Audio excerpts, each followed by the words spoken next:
तो अगर आज के क्वेश्चन को अगर आप देखें तो अरिथमेटिक प्रोग्रेशन से लेके आया हूं, जो कि आरआरबी एनटीपीसी टियर 1 2021 में क्वेश्चन पूछा गया था।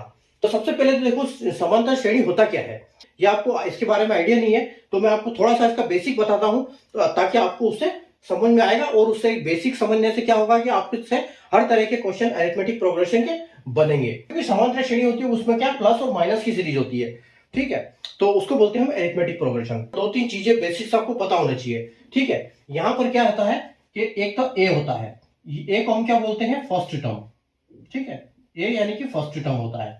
उसके बाद एक होता है एल यानी कि लास्ट टर्म, ठीक है, एक होता है लास्ट टर्म, और एक होता है डी यानी कि डिफरेंस, ठीक है। तो आपको अगर लॉजिक समझ में आया हो, तो ट्रिक समझ में आई हो, तो सेशन को लाइक और शेयर जरूर कर दीजिएगा। चैनल को सब्सक्राइब करके बेल आइकन पे ऑल पे प्रेस कर दीजिए, ताकि हर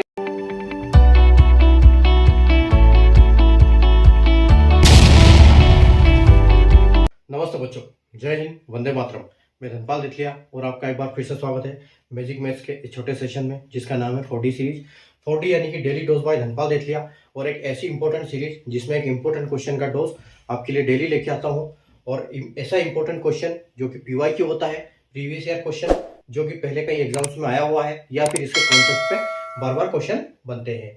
तो ऐसे क्वेश्चन को हम डेली अपना लॉजिक, ट्रिक और कॉन्सेप्ट के साथ इसको हल करते हैं और सीखते हैं कि एग्जाम में हम कैसे अप्रोच लगाएं कि हम जल्दी से जल्दी उस क्वेश्चन को हल कर पाए, ठीक है। तो अगर आज के क्वेश्चन को अगर आप देखें तो अरिथमेटिक प्रोग्रेशन से लेके आया हूं, जो कि आरआरबी एनटीपीसी टियर 1 2021 में क्वेश्चन पूछा गया था, ठीक है। तो क्वेश्चन स्टार्ट करने से पहले, जैसे हम हल करते हैं उससे पहले, अगर मेरी रिक्वेस्ट है, अगर आपने सेशन को लाइक और शेयर नहीं किया तो लाइक शेयर कर दीजिए, और चैनल को सब्सक्राइब करके बेल आइकन को ऑल पे प्रेस कर लीजिए, ताकि हर इंपॉर्टेंट वीडियो की नोटिफिकेशन आपको सबसे पहले मिले। आइए हम हमारा क्वेश्चन सॉल्व करते हैं आज का, ठीक है। तो देखो क्वेश्चन क्या है कि the third and eighth term of an arithmetic progression are 11 and 31 respectively, what is the 12th term, ठीक है। एक समांतर श्रेणी का तीसरा और आठवां पद क्रमशः 11 और 31 है, तो 12वां पद क्या होगा ये आपको ज्ञात करना है, ठीक है। तो सबसे पहले तो देखो समांतर श्रेणी होता क्या है, ठीक है। अगर आपने कभी इसके क्वेश्चन नहीं किए हैं या आपको इसके बारे में आइडिया नहीं है, तो मैं आपको थोड़ा सा इसका बेसिक बताता हूं, तो ताकि आपको उससे समझ में आएगा, और उससे बेसिक समझने से क्या होगा कि आपको इससे हर तरह के क्वेश्चन अरिथमेटिक प्रोग्रेशन के बनेंगे, ठीक है। तो देखो क्या है कि एक समांतर श्रेणी का तीसरा यहाँ पर पद है। तो समांतर श्रेणी क्या होती है, एक श्रेणी यानी कि एक सीरीज होती है, ठीक है। तो एक सीरीज होती है, और समांतर मतलब उसमें समान डिफरेंस होता है, उसमें डिफरेंस होता है। जहां पर एक सीरीज में अगर तीन का डिफरेंस होगा तो सारे में अक्षर और सारे नंबर्स में 3 का डिफरेंस होगा, सारे में 5 का होगा तो 5 का ही होगा। तो ऐसा एक सब में एक समान गैप होगा, ठीक है, यानी उसी को बोलते हैं समांतर श्रेणी। यानी कि अगर हम 2 की टेबल की बात करें, तो देखो यहाँ पर 2, 4, 6, 8, 10, तो ये एक सीरीज टाइप है, और इसमें सब में दो क्या है, 2-2 का डिफरेंस है, तो इसको हम बोल सकते हैं कि ये समांतर श्रेणी है, ठीक है। तो ये समांतर श्रेणी है। कभी भी समांतर श्रेणी होती है उसमें क्या प्लस और माइनस की सीरीज होती है, ठीक है, तो उसको बोलते हैं हम अरिथमेटिक प्रोग्रेशन। तो यहां पर क्या दिया हुआ है कि देखो थर्ड टर्म है, 8th टर्म है और 12th टर्म है, यानी कि हमको क्या है 12th टर्म तक मतलब है। तो देखो यहां पर हम अगर 12th टर्म की बात करें, तो देखो 1, 2, 3, 4, 5, 6, 7, 8, 9, 10, 11, 12, ठीक है। अब ये हमारे टर्म्स है, ठीक है, 1, 2, 3, 4, 5, 6, 7, 8, 9, 10, 11, 12, ठीक है। ये हमारे यहाँ पर 12 टर्म है, समझ लो कि 12 पद है। ये यहाँ पर जैसे क्वेश्चन में दिया हुआ है कि थर्ड टर्म और 8th टर्म हमको दिया हुआ है, तो थर्ड टर्म क्या बोल रहा है कि थर्ड टर्म है कि हमारा 11, ठीक है, तो यहाँ पर हमारा 11, और इसके बाद कौन सा 8th टर्म दिया हुआ है, तो 8th की जगह पे हमारा क्या है 31 है, ठीक है। तो ये दोनों हमको टर्म दिया हुआ है, और हमसे पूछा है कि 12वां पद ज्ञात करें, तो यानी कि ये पद जो है ये हमको ज्ञात करना है कि यहाँ पर क्या आएगा, ठीक है। तो देखो इस केस में हम क्या करेंगे कि ये हमारा, इसको हम यहाँ पर 2-3 चीजें बेसिक्स आपको पता होना चाहिए, ठीक है। यहाँ पर क्या होता है कि एक तो ए होता है, ए को हम क्या बोलते हैं फर्स्ट टर्म, ठीक है, ए यानी कि फर्स्ट टर्म होता है।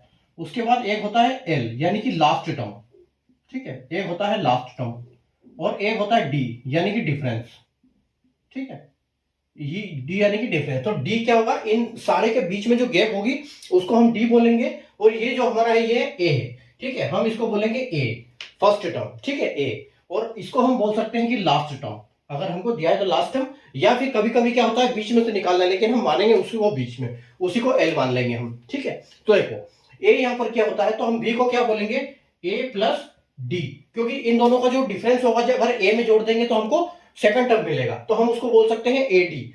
उसी प्रकार इसको हम क्या बोलेंगे, ए प्लस टू डी, यानी कि यहां पर जो डिफरेंस आएगा उसको दो बार ऐड करेंगे और ए को ऐड करेंगे तो हमको तीसरा पद मिलेगा। इसलिए हम हमेशा क्या करेंगे, जब भी हम इसको निकालेंगे उसके लिए हम जिस पद को हमको निकालना है उसको हम बोलेंगे ए प्लस उस संख्या से एक माइनस करके, यानी कि हम उसको एन बोलेंगे, एन माइनस वन बोल सकते हैं उसको। ठीक है, तो यहां पर उसी प्रकार क्या हो जाएगा, ए प्लस थ्री डी। अगर हम 4 की बात करें तो 3D आएगा, 5 की अगर हम बात करें तो a प्लस 4D आएगा। ठीक है, तो उसी प्रकार हमसे ये पूछा गया है, तो यहां पर मैं जैसे आपको बताता हूं थर्ड टर्म। ठीक है, हमको दिया है थर्ड टर्म। ठीक है, थर्ड टर्म हमको क्या दिया है, थर्ड टर्म हमको दिया है यहाँ पर 11, तो थर्ड टर्म हमारा क्या है, a plus two d is equal to क्या है, 11 है। ठीक है, a plus two d is equal to 11 है। क्यों ए टू डी क्यों है, क्योंकि a में दो बार डिफरेंस को ऐड करेंगे, यानी कि 2d डिफरेंस को दो बार ऐड करेंगे और a को ये करेंगे तो हमको थर्ड टर्म मिलेगा, और उसकी वैल्यू हमको दी हुई है क्वेश्चन में कि उसकी वैल्यू है 11। ठीक है, उसी प्रकार हमको एक दिया हुआ है एट्थ टर्म। ठीक है, तो अगर एट्थ टर्म की हम बात करें तो एट्थ टर्म की जगह पे क्या आएगा हमारा, a प्लस 7d। क्यों, क्योंकि a कम लेंगे हम। ठीक है, तो a plus 7d is equal to क्या दिया है हमको, इज इक्वल टू हमको दिया है 31। ठीक है, यहां पर हमको दिया है 31। देखो, तो अब हम इसको निकालने के लिए देखो क्या करेंगे, इसको निकालने के लिए हमको एक यहां पर एक ट्रिक लगानी पड़ेगी। तो देखो यहां पर क्या है, a प्लस 7d, तो सब जो बड़ी वाली है इसको ऊपर लिखो, a plus 7d is equal to 31। नीचे छोटी वाली लिखो कि a plus 2d is equal to 11। ठीक है, अब हम इसका क्या करेंगे, इसमें हम साइन चेंज कर देंगे। तो हम अगर ये प्लस है दोनों की जगह पे, तो हम दोनों में इसमें क्या करेंगे, माइनस कर देंगे, यानी कि इसमें से हम इसको घटा देंगे। उसी प्रकार यहां पर भी माइनस लग जाएगा। तो देखो a से तो a खत्म हो गया। ठीक है, अब यहां पर आपका क्या बचा, 7d और 2d, तो 7d में से 2d चला जाएगा तो आपके पास बचेगा यहाँ पर 5d, और 31 में से 11 चला जाएगा, 31 में से अगर 11 माइनस हो जाएगा तो आपके पास बचेगा 20। ठीक है, और अगर d की वैल्यू आएगी तो क्या आएगी, 20 और अपॉन में 5, यानी कि ये क्या आ जाएगी, d की वैल्यू 4। ठीक है, तो हमको यहाँ पता चल गया कि जो हमारा d है, और हमसे देखो क्वेश्चन में पूछा क्या गया है कि 12वां पद, यानी कि हमसे 12th टर्म पूछा गया है। ठीक है, 12th टर्म क्या होता है, a प्लस यानी कि एक कम 11d। ठीक है, 11d ये हमसे क्वेश्चन में पूछा गया है। ठीक है, ये क्वेश्चन में हमसे पूछा गया, तो d हमको d का वैल्यू पता लग गई कि जो हमारा डिफरेंस है, यानी कि जो हमारी d की वैल्यू है वो क्या है, ये d की वैल्यू हमको 4 मिल गई। लेकिन हमको निकालना क्या है, हमको निकालना है a प्लस, अब 11 तो हमको पता है 11 है, और d का भी पता है, तो d हम यहाँ पर 4 का मल्टीप्लाई कर देंगे, लेकिन हमको अभी a का पता नहीं है, तो a हम कहां से निकालेंगे, a हम यहाँ से निकाल सकते हैं। ठीक है, तो a कैसे निकालेंगे हम, a निकालेंगे हम a plus 2d is equal to 11। तो a की वैल्यू क्या हो जाएगी, 2d क्या है, 2d यानी कि 4 और इंटू 2, तो 4 इंटू 2 यानी कि 8 इज इक्वल टू 11। ये ठीक है, a plus 8 is equal to 11 है, तो a की वैल्यू क्या हो जाएगी, 11 में से 8 को अगर हम माइनस करेंगे तो हमको 3 मिलेगा, तो a की वैल्यू हमको मिल गई यहाँ पर 3। ठीक है, तो a की वैल्यू यहाँ पर 3 हो जाएगी, तो यहाँ पर हम a की जगह पे 3 रखेंगे, तो इसको हटाएंगे सीधा डायरेक्ट 3 कर देंगे हम।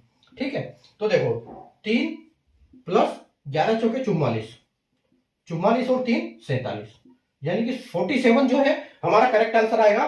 तो जो हमारा 12th टर्म है वो क्या है, 47 हो जाएगा यहाँ पर आंसर हमारा। ठीक है, और अगर ऑप्शन की बात करें तो ऑप्शन हमारा बी यहाँ पर जो है बिल्कुल करेक्ट हो जाएगा। ठीक है, तो ऐसे हम टर्म निकाल सकते हैं, ये हमारे टर्म निकालने के तरीके हैं। ठीक है, तो अगर आपको लॉजिक जब समझ जाओगे तो बहुत जल्दी निकाल पाओगे, ज्यादा आपको इसमें कुछ करना नहीं है, बस आपको कौन सा टर्म दिया है उसमें से साइन चेंज करके माइनस करो, उसके बाद आपको डी की वैल्यू मिल जाएगी, और डी की वैल्यू मिल जाएगी तो आपको ए की वैल्यू निकालनी है, उसके बाद आप किसी भी टर्म का आसानी से कोई भी टर्म निकाल सकते हो यहाँ पर। ठीक है, तो आपको अगर लॉजिक समझ में आया हो, तो ट्रिक समझ में आई हो, तो सेशन को लाइक और शेयर जरूर कर दीजिएगा, चैनल को सब्सक्राइब करके बेल आइकन पे ऑल पे प्रेस कर दीजिए, ताकि हर इंपॉर्टेंट वीडियो की नोटिफिकेशन आपके पास सबसे पहले पहुंचे। और देखते रहिए चैनल को और बेसिक सीखते रहिए ताकि हर एग्जाम आपसे आसानी से निकल पाए। Thank you.